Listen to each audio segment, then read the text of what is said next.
วันนี้ได้เข้ามาบริเวณศาลาแล้วศาลางานกฐินวัดหลวงพ่อเพลงอุทาสารธรรมพระพุทธแล้วก็บรรยากาศงานบุญหลวงพ่อเพลง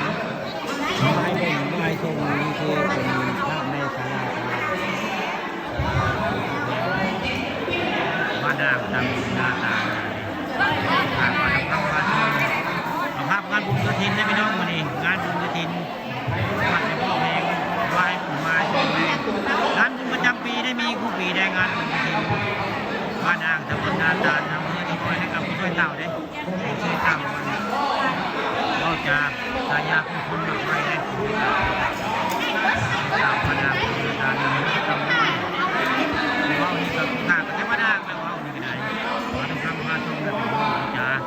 นี่คือเป็นภาพงานบุญกฐินได้อยู่วัดป่าบ้านนางตำบลนาตาลอำเภอตะงอย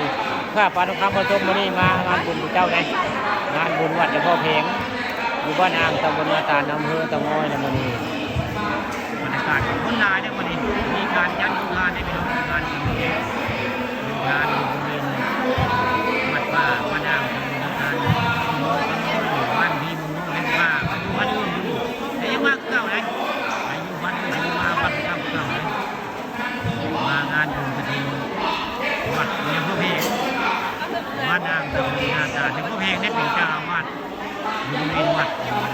บ้านนางตำบลนาตาลในวัดในศาลาถ้าเรียกว่าเป็นพระรอดเลยเรียกได้เป็นพระวัดเลยผู้เป็นพระวัดใครมีพระวัดจะมีได้ใครอยู่ข้างในจะมีง่ายๆนี่คือภาพบริเวณทางนอกนี่คือภาพข้างในนะภาพข้างในนะที่เกิด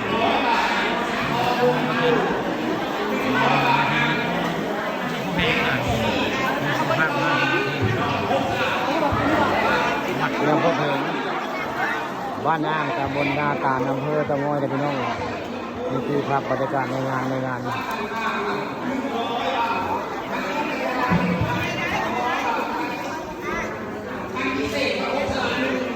แซ่บบอกคุณพี่